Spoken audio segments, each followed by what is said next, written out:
Oh, sorry. Oh, hold Go on, on, sir. announcement. Stop waiting, there's more. Go for it. Some news. Oh. Yeah.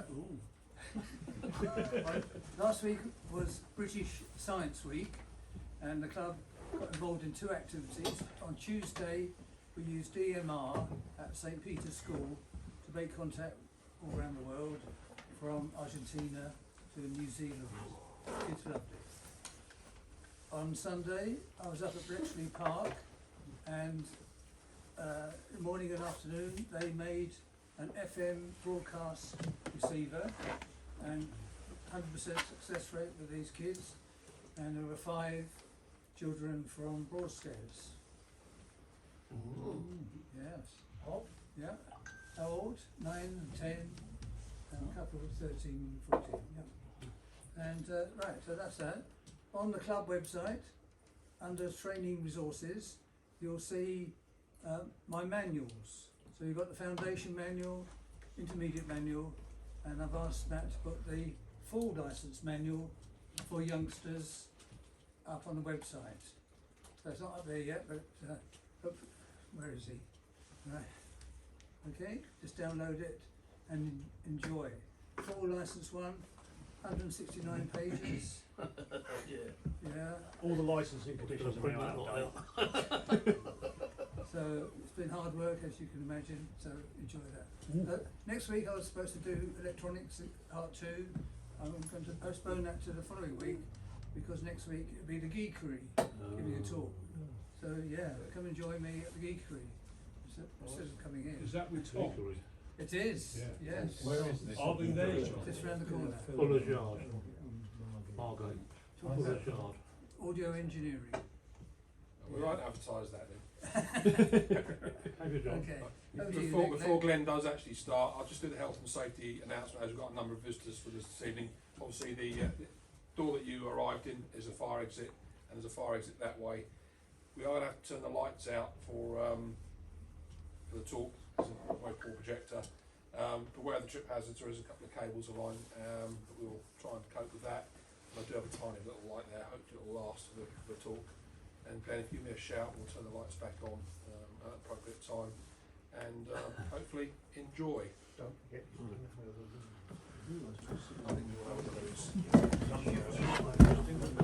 Right, Testing one. That's good. Sorry, not okay. Yeah, no, I didn't support. Yeah, that's fine. Yeah. my eyes are bad, but they're not. Right. Before we get going, how many of you have seen or used Meshtastick yet? That's a good amount of people. Right. How many of you actually own more than one unit? Yay! And radio, you'll end up with a drawer full of them. Right. Well, as we can see, stole that off the website. Right. Quick overview of what we're kind of trying to do today, a little bit.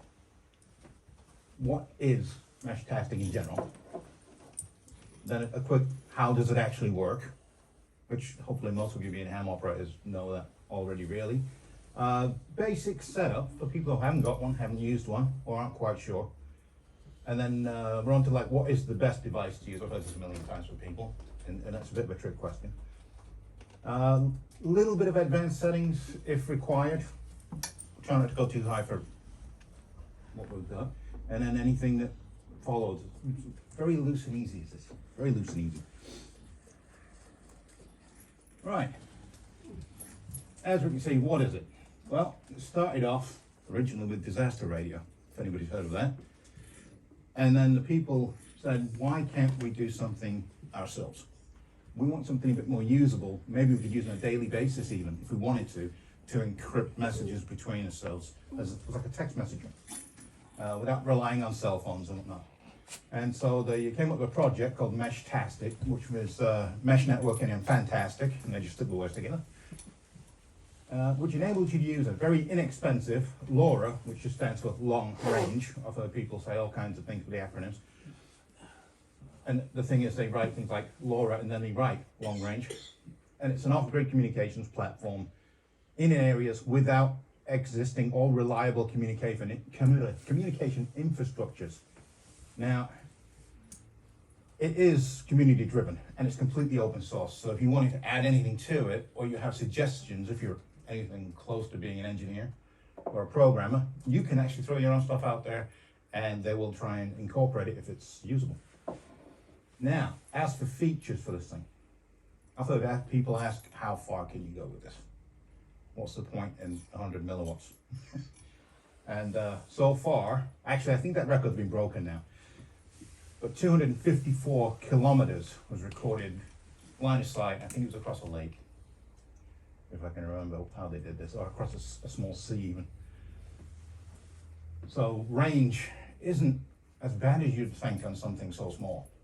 And that was done with stock antennas, I think. I think it was a Yagi on one side and a small dish on the other side. So it wasn't done with anything spectacular. Now, phones. This is a bit of a misnomer. No phone required for mesh communication.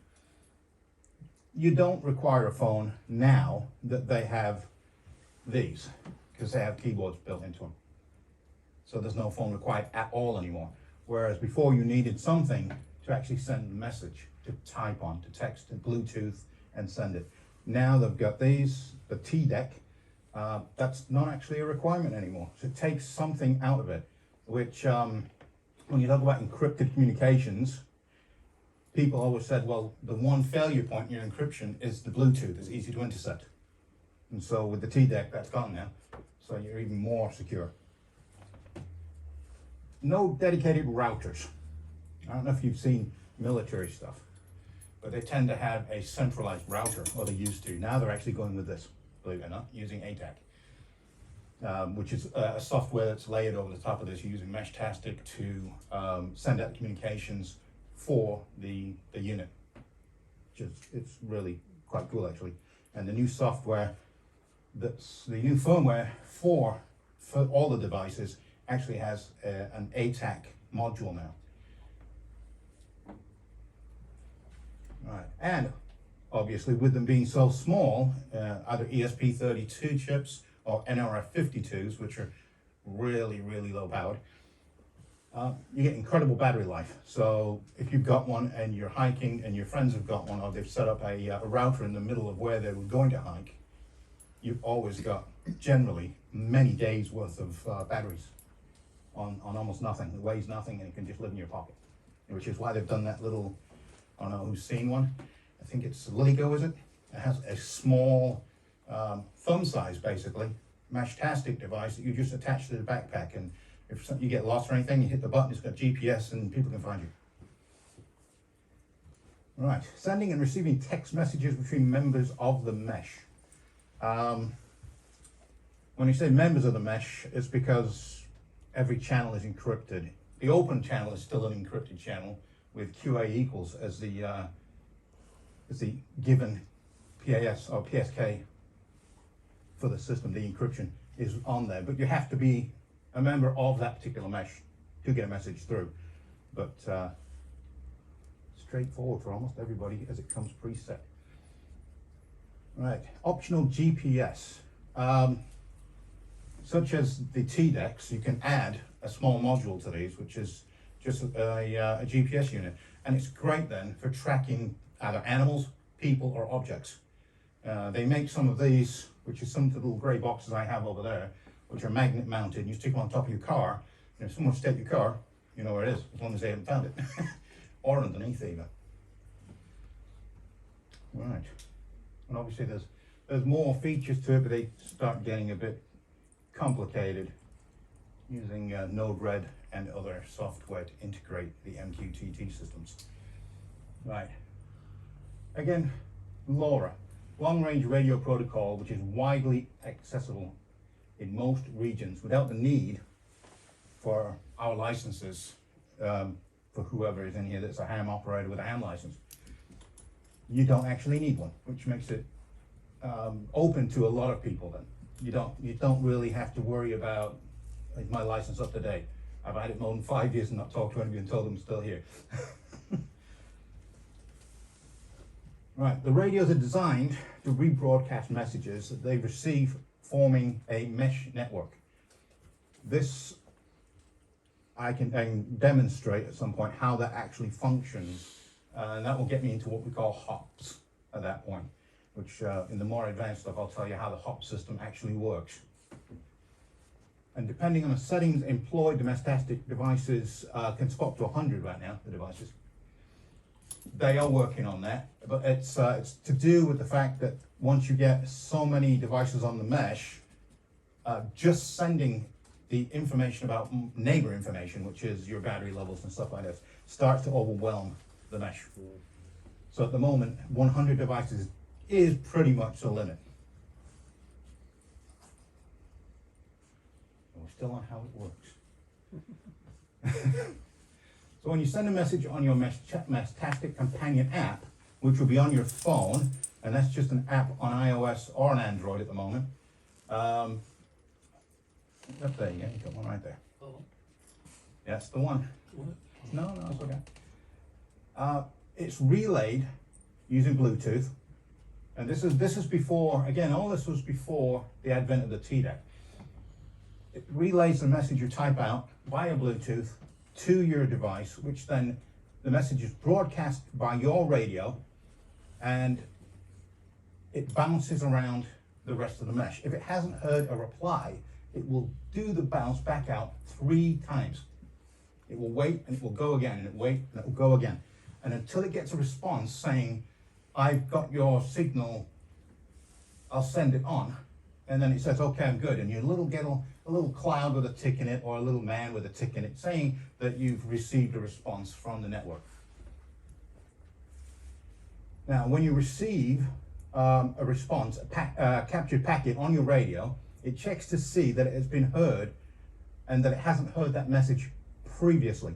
If it has already heard the message, and this can happen in a tight group of nodes, what will happen is it will look at it and go, oh, I know that message, I'll just not say anything. And that keeps it from getting overwhelmed as well. But it will rebroadcast that message, like I said, 3 times until it's either heard or it gives you a message saying nobody's there. Now, for each message the radio rebroadcasts, it marks the hop limit, and that's in the software. It will knock the hop limit down by 1 every single time it sees it. Now, this works on what's known as the furthest link. So if it knows, because it's already talked to or heard from nodes around you, it will go to the furthest node out first, and it will use that as the first hop, rather than the closer one. And so it tries to hop as far as it can without using the closest hop to you. If it has never seen you before, then it will use you automatically as the first hop. All right, basic setups, or setup basics. So no matter what device you have, you need a few basic changes before your first use. When you buy one and you turn it on, the first thing you're going to see on most of your devices is going to be a 6-digit number. And that 6-digit number is your Bluetooth connect. So what you'll need is you'll need your app to connect to it. But prior to that, as it says, you have to flash your device. Now, they come pre-flashed generally if they're a Meshtastick device. But if they do not, you have to take it and flash it yourself. Now, 99% of everybody will use the web-based flashing tools, and it's just flash.meshtastic.org. Very basic website. You go in, and they've updated recently, and it's very nice. Now, it's just 3 buttons. Choose your device, choose what you want to put on it, and hit the flash. And the rest pops up, and you connect to your device. Right, on the first boot, when you actually turn it on after flashing, it will give you, like I said, the 6-digit code for your Bluetooth. Use your app, you pop that in, and it will tell you that it's not set. And it will say set up right on it, on the screen. And once it does this, you have to tell it where you are in the world, what it's going to use frequency-wise. In England, we use the European 868. There are a couple more limitations on that for Europe than we actually have in England, but for all intents and purposes, it's perfectly fine. So at that point, it gives us channel 1. It gives us the maximum 100 milliwatt output and 27 dBi, I do believe, as a maximum output. I have to look at that, but I think that's what it is. It's on channel 869.525 megahertz. So that's free, shall we say. It's an unlicensed channel. All right, so we download the Meshtastick app and we use the plus button, as I said, to add your newly flashed device via the Bluetooth. Then how do you identify your node? This is the next part. You have to go step by step. And so you go into the radio configuration once you have the device and you want it to know that it's you. Because nobody's going to know who it is. It just comes up with E2EB7149. Although some people I'm sure will know that. And you'll just edit in your long username, which I'm sure you've seen it on YouTube where they're saying if you can't get people because you can't communicate directly, but they can still see your unit, your node, you can put information in there like, hi, I've seen you. And then on your 4 digits would be, say, your first name, last name, initials, and whatever you wanted to put in there. Or in my case, on one of them it said car 1. But that's just very basic. Very basic. I mean, it's the only thing you actually have to do with this once you set them up, is to put in your long name information and your short name information. At that point, you can quite literally start sending, because everything else is pre-programmed. And as it says, that's it. Basically, you can just start to message away. And at that point, you're in something called long fast, which we'll get to shortly about what those are. You're in long fast. The encrypted code is the same for everybody because it's pre-programmed in. And so everybody that you type out, everybody will see it that's on that channel. Again, this is where it came into what the mesh was, whether you're on that mesh. Right. Best device. And we've got a pile of them over here sitting around, including the T-Deck, and there are many, many other ones floating around, and a lot of hand-built ones by people.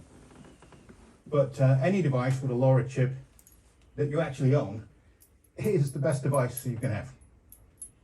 Same as cameras. What's the best camera? The one in your hand. So what do you really want?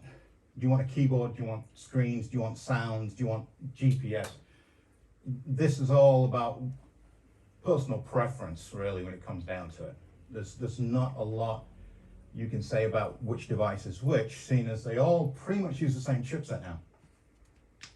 They all use the 1262 LoRa chip now, and you either have the higher powered, more hungry ESP32s, or you have the lower powered, slightly less hungry, good for solar use, NRF52 chip. Those are the basic differences now. It's kind of whittled it way down to this.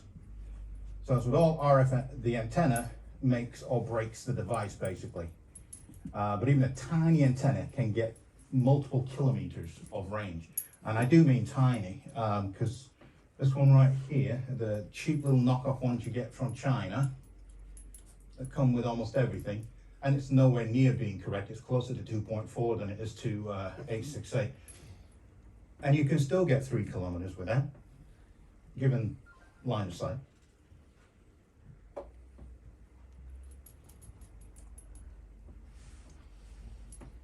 Right, MQTT. We hate it. People used to think MQTT was an acronym. It's really not. MQ was the guys that developed MQTT. It was just a random set of numbers they wanted to put in. So they started with MQ. No reason whatsoever. But what is it used for? Let's say, well, we use it here for these reasons. You're too far away for RF to get. There's too many hills, too many bumps. We just can't do it. Well, there's too many hops. Or there's quite literally, well, I say that. If we put them to 5 hops, we're doing pretty good. But if I want to get somebody in California, There's no way 100 milliwatts will get to California. I don't care how you do it. But if you're connected to the internet and you send your little text message to the MQTT server, it then drops that back out to another one, anywhere where you are, so let's say back in America, pops out and then sends it directly to a gateway. A gateway is there, and it will either A, be another unit that you're trying to talk to, or B, it will then send that via RF around itself. So it's a great way to bridge a gap. A lot of companies use that. Remote admin, this is one I wanted to get into a little bit. We got a lot of people putting up nodes where they can't really access them easily. And you might want firmware updates because it's highly evolving all the time. It's evolving constantly, nightly, hourly even. I've seen updates within an hour. And if they come out with an update like they did on 2.3.0, the last update, they actually changed the MQTT system. They changed the path for it, which completely ruined it, a lot of things, especially with some of my software I use on the home automation system. I had to rewrite that. But remote admin is a channel. The word admin as a channel, by the way, is a command channel. You can't just put that in and say, I'm going to have a channel called admin. It will then link anything you have on that mesh that has the admin word as a channel and the same encrypted password. You can then use that to open the radio configuration for any device without being anywhere near it. So if you need to change your name on something, you can do it remotely straight from there. And you can do it from across the world with MQTT even. It's not as difficult as it may first appear, and anyone that has got units up and they want admin putting in, we'll have a word a bit more detail about how exactly to put it on. I'm sure some people already know. Home automation, right. Like I said, with the MQTT network, a lot of companies do use this, not the Meshtastick itself, but the devices with LoRa to communicate with, say, farming equipment or to keep livestock counts using patch counters. And they will all go around and they will link right back using LoRa, right back into their main gateway. And in fact, there's a couple of universities that tried this out in America, where they wanted to keep, I forget exactly what it was, they were keeping count of something, and so they couldn't get a network in. They weren't allowed to put a regular network in, so they actually had a guy come along with a couple of Meshtastick systems, put 2 gateways up and 1 client at the front, and they triangulated the whole thing, and it was fantastic, and they could automate all the stuff they were trying to do, which I can't remember exactly what they were doing now. But you can then add this, as I did, into Home Assistant, because it actually has an MQTT broker. And so as long as you set your MQTT up correctly in the Meshtastick system, it will talk to your Home Assistant. And you can give it device IDs, so it doesn't just talk to anybody, but it's rather easy to do, and anybody that wants any more information on that, I can get into how it kind of works, or how to set it up if you ever decide you've got a home automation system. And the extra modules, I don't know if I've got anything else on here. That's about all of this.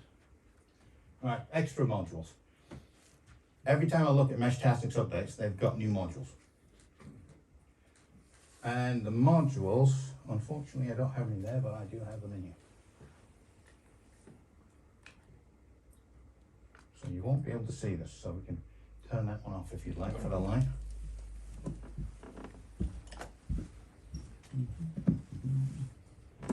Right, module configurations. Again, we've talked a little bit about MQTT. They then have things like the serial monitor, which is just for the USB connector on your device to talk to your computer.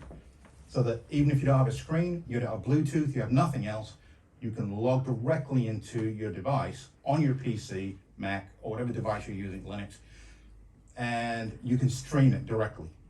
And then there are commands that you can use to go back up They even have an app called Meshtastick.exe on the PC, that is, and it will open a Python script and talk to it, and you can throw commands directly into it that way. So even if you don't have access to a phone with it, you don't have access to Bluetooth or Wi-Fi, plug it in with a USB, and you get full serial access. One thing I found is quite interesting is the external notification configuration. Basically, all these devices come with GPIO pins. They're general input-output pins. So if you wanted to add a doorbell to it, you could. If you wanted to add a sensor outside, when the light comes on, somebody moves, it gives you a message. Again, this kind of ties a little bit to the home automation thing. It's actually designed to do it in Meshtastick itself. They would use this for like alerts, alert LEDs, alert buzzers. If you've got a message, you can have this alert, a buzzer, which you then connect it up to your device, or a flashing light, anything you wanted. I mean, the sky's the limit when it comes to that, because it's just triggering an external relay, basically. Now, range testing. They're going to move this out of here. They're going to wipe the range test system off of this. But for now, it's still here, where you can go in, hit range test, and if you are like me and you want to know how far can I really go with mine, especially when I didn't know anybody else was around, you set up your system, you get your second one, you hit range test on here, and you start walking. Or you drive, and then you walk a bit further. And you set up how many seconds between the pings, and it will send out a message is what it's actually sending out. I think the message is set. Oh, is it SEQ? Sequence, yeah. Because Sequence, and there's a number on the sequence. I see those from time to time, so that's obviously what someone's doing is a range test. Yeah, you can. They've done it in the modern software, in the new version of the firmware. They've turned off the fact that you can't see that anymore. It doesn't show you anything with SEQ in it. To start with, just doesn't get shown. You don't get so you pinged. see It doesn't send. SEQ and then a serial. And then there'll be a serial number, yeah. And what it is you're just sending up how many seconds. I usually do a 60 seconds when I'm testing mine, and then I'll go. Yeah. And that way you can see how far you can receive the signal, not so much send it back. Because if you're going out there with a pole and a nice 868 helium antenna that you've got on there, and you're sitting on the pole, you might be doing a lot better than your houses. Yeah. So if you put the range tester on, you're getting a really good idea of how far it will send, not so much you receive. So that's actually quite useful when you really want to know what you're doing. So on mine, I think I got 4.4 kilometers on my first try, and it was sitting in my house in a window with that little black antenna, and I got 4.4 kilometers. And in fact, it was one of those. And the other one was this. So that's all it was, 4.4 kilometers. And that was through houses and everything, straight through the seafront and all the way up to Broadstairs area. Right. So then we have telemetry. This is the one people love. The device telemetry, which consists of the metrics data from your device, which would be GPS, position data, battery information, your actual ID, which is different from what anybody normally sees. This is within the actual software itself. I know it sounds a bit complicated at times, but it's really not. It's all done in the background. All that's sent as a small packet. And then you can tell with the telemetry config, you can tell it how long you want this to go on for. It's preset at 900 seconds. That's pinging a lot when you're talking about a mesh that's starting to grow, and once it's getting bigger. So I've been asking people if they want to up it to like 1800, which is about a half hour, which is more than adequate, because you're still going to find you every half hour, you're going to ping out to say I'm here. But that does not restrict what you get sent or send. It only restricts your pinging of your information. Canned messages, not much good to most devices unless you already have one similar to this, where you can set up canned messages on it and just scroll down, and there's quite literally a quick message. You can have sets of them. So I have things like condition red, condition green, condition yellow, and I just send that. And audio, we do have that in here now. Again, this is a codec 2 system. You can get these things to work with audio. They are not like a CB radio though. They're not like a ham radio. You don't have real-time communication as such. All you have is audio packets. They're very slow, very slow. So it's a kind of almost useless, but it's there in case someone's using short, fast, and they are designed to send out a little help message maybe or something. But it is possible. And if they ever get quicker with this thing, you never know. Ham radio could be in the dead show.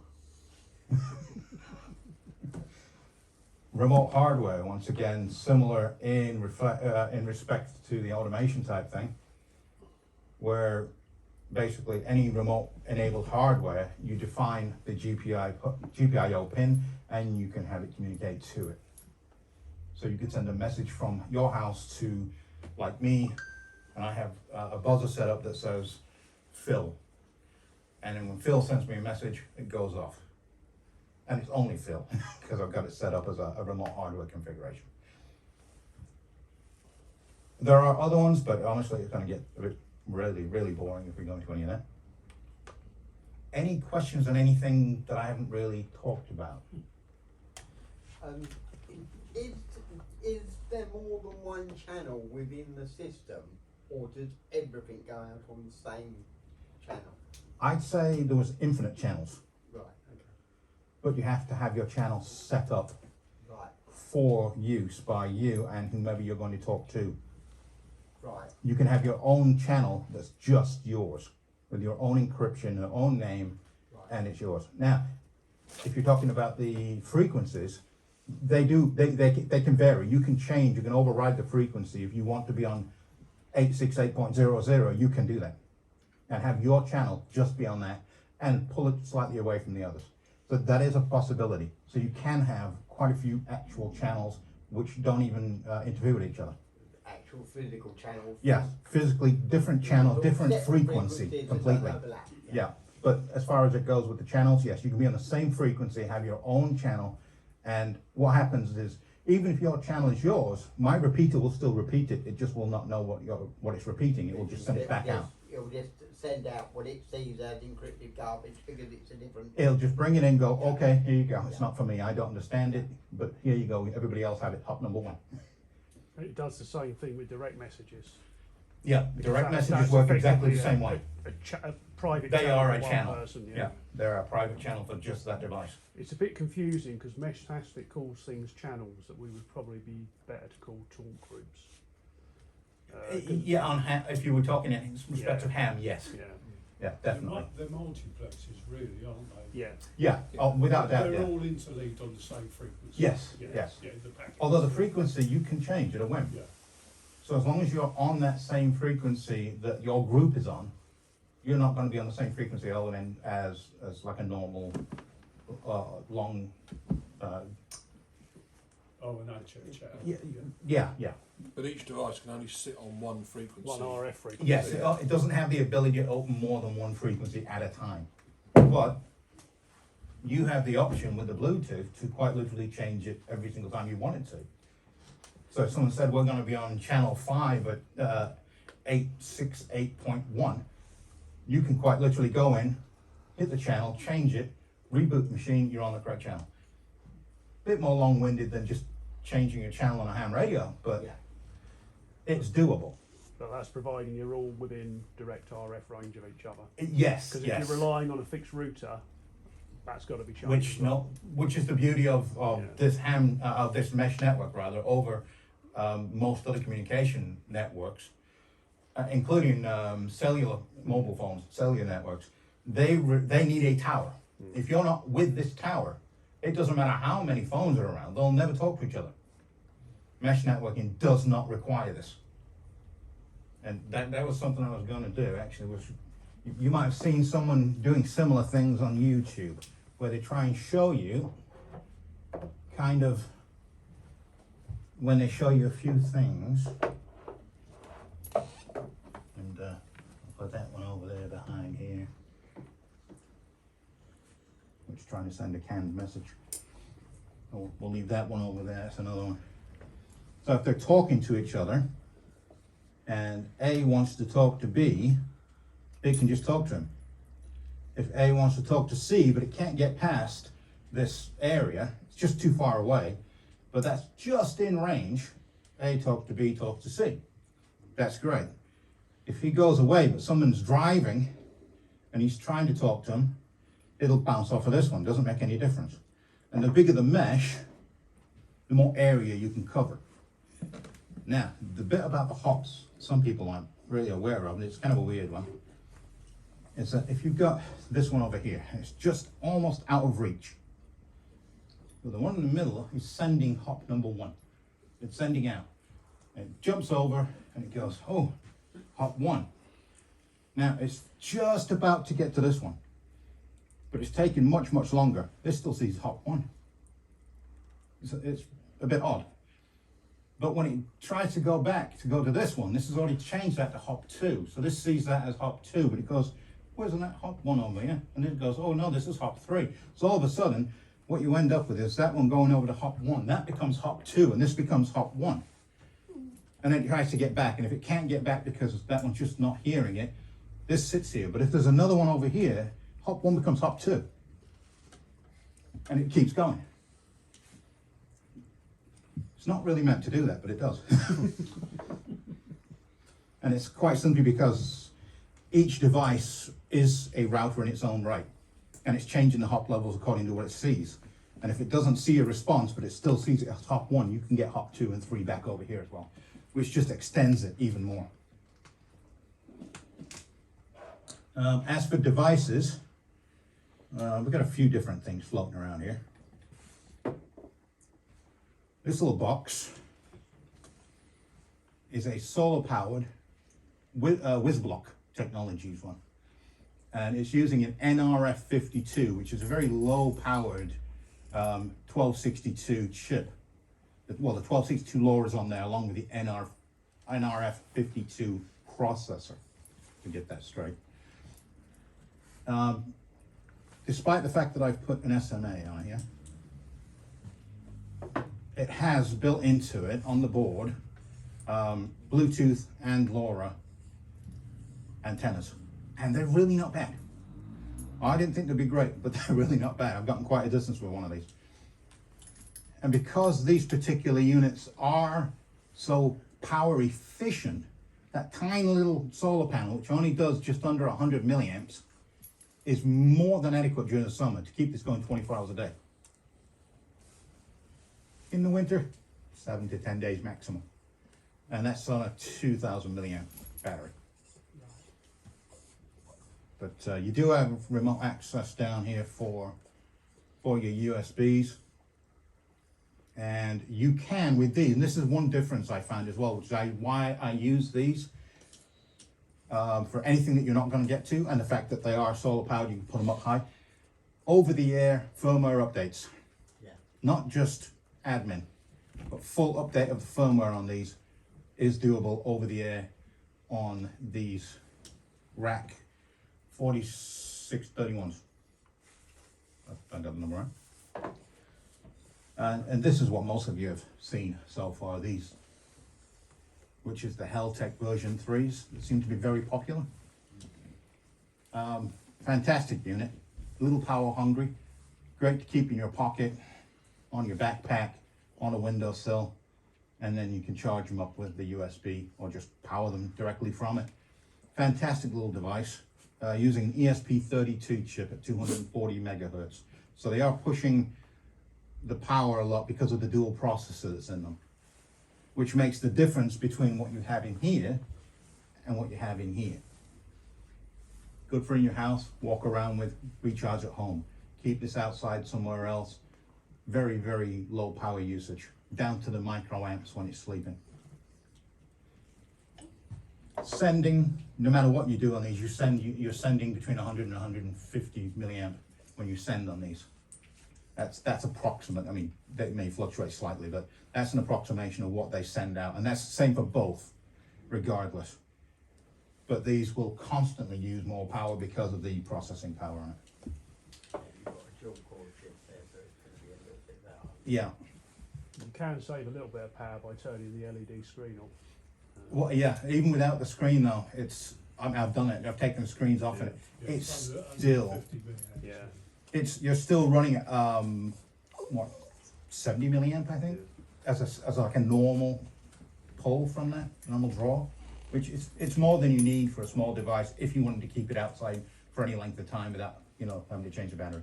Make sure you change the Bluetooth to fixed though before you do that. Yes, yes. Otherwise you've got to guess a 6-digit number. Again, this is why we put the remote admin channel in. Yeah. Which if anybody wants remote admin channel information, I'm sure you've done it already as well. We'll play It's around. well worth doing. Yeah. Any other questions? I tried not to go too deep into the technical aspects of things, but Yeah, well, if you put the device to sleep, okay, for power saving, is it still listening or is it totally dead? there are two sleep modes. Oh, this is England. There are two sleep modes. Light sleep and deep sleep. Light sleep, it keeps the LoRa chip active and the Bluetooth. So it can listen. Yes. Yeah. Now, there is a timer in here under one of the configuration modules for power where you can literally tell it how long you would like it to light sleep and then deep sleep. Or you can put 0 on deep sleep and just not have a deep sleep ever. But deep sleep will turn everything down. The reason you might want that is, for instance, one of these. These come with tracking modules in them. A GPS and a movement system. You put this into deep sleep and when the movement system says it's moved, it turns it back on again. Picks up the GPS, sends it out, 150 milliamps for about 10 seconds, goes back to deep sleep. Obviously that's not the way these are set now, but this is how you buy these. And that being interrupt on one of the pins, will it, from the motion sensor? Well, it's actually part of the circuit board. Oh, I see, yeah. But yes, it could be. In effect, it is. So all it's that just, stuff. it's all integrated rather than a GPIO, which you could do yourself if you wanted to build one. You just put a geolocation module, you know, or a motion sensor module in it, and away you go. So that's one of the reasons you would have deep sleep. We probably wouldn't as a group. That's not something we would probably do because we're not tracking objects as such. But it's definitely part of Meshtastick. And again, this is where it all comes in with the MQTT and all of the rest of the integration and the home automation and everything, is where they actually track packages and vehicles this way, some companies, by using these. So it really does get used more than you would think. Again, because of the free licensing and stuff, companies love it. Yeah. No cost. Very low cost. Anything else?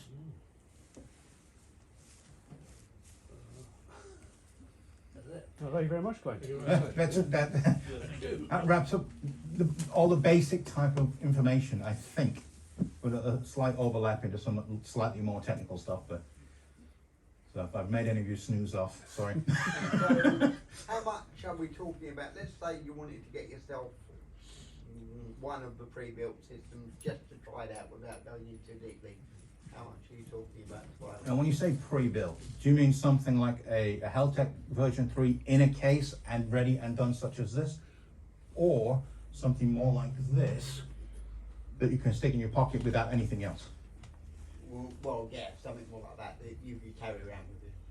If you had the antenna, everything else, it's probably close to £100. Oh, right, so it's not excessive. No, but if you wanted to go this way and use your mobile phone with it and not have the case and just have the antenna that comes with this V3, £25 and you're away. Oh, I've right. seen them as cheap on AliExpress as £15. Yeah. Because then it's AliExpress, you never know what you're going to get. No. I bought two for £19. Yeah, there you go. £19 each off of Amazon. £19 for the V3s. V3s. Did it come with a case and an antenna and everything? No, just the circuit board. Oh, just the board itself and the antenna. Yeah.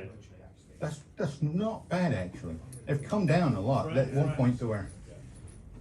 No, that's really not too bad.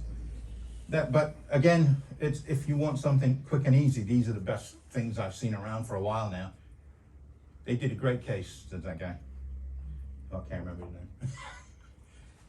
Because there are many cases. In fact, there's a whole bunch of cases from years ago work with an older one by Liligo, which was the T-Laura version 2.16, I think it was. In fact, I've got one at home, which, by the way, I've added a nice little module on called a BMP 280. So it gives me my house humidity, it gives me my house temperature and pressure. And I can pick that up from anything on the mesh, as long as I go and I look at GCHQ, and it gives me that information, tells me the temperatures in the house and everything. So that's what I use that one for, on top of it just being my connection to everybody. So again, you can add almost anything to these. There's a lot of stuff that you can add onto these GPIO pins that will be pre-coded. You don't have to do anything but add it to the pins and then tell it what pins to use. And again, the halfway house between using the Oh, he's got the posh one. Oh, yeah. You have the Liligo T Echo. The T Echo. Which has got a E-ink. an e-ink screen, Yeah. so you get the information on the screen, which it persists. I've got my watch coming. And yeah, as I said, it's the watch. But again, you need the phone to send the messages. But this one, you know, you can just see the last message that's come up, or scroll through and see. The one thing they did say though is, don't use it with the 900 megahertz band. The antenna is garbage for it. It only works on 868. Americans don't like it. We're lucky. Just for that reason. But no, those are fantastic. If you can get your hands on one, and I do mean that because I've ordered a few and they've never showed up. Right, I waited a month and it came through. That's fully built, is it, Ian? fully built. Yeah, it came in. It's in a little box. And you can get that with the temperature sensing unit in it, and the GPS unit all built into it, and the battery. And you can get it just completely done with everything you could ever want in it, really. Yeah. And they're fantastic. What are they running now? About 60 pounds, I 70 pounds? paid, if you don't get all the extras. 50, this one was 55 quid, I think, basically, from AliExpress. Yeah. Without the battery? Without, Did that come with a 380? battery, yeah, everything in, and obviously the stock antenna here. Yeah. But, I wish I'd got the one with the extra. Yeah, I've been trying to get hold of one with the GPS and the temperature sensor and everything built into it. They are. And every time I've ordered it, it's never shown up. AliExpress. They do them in batches, and I think the last batch is just coming out. They sent an email out saying they're available. Oh, I know. I went back to look, and they're like out of stock. Yeah. I'm like, what? 2 days later, Yeah. out of stock. So, but again, if you can get your hands on a T-Deck, for instance, you don't need one of those. No. Not to mention, I like the audio on it because I'm putting mine back to the A-Team. So every time we get a message, it comes in with the A-Team theme. So yeah, thank you very much for putting up with my gibbering. Oh, thank you, Ben. Thank you. Yeah, very informative.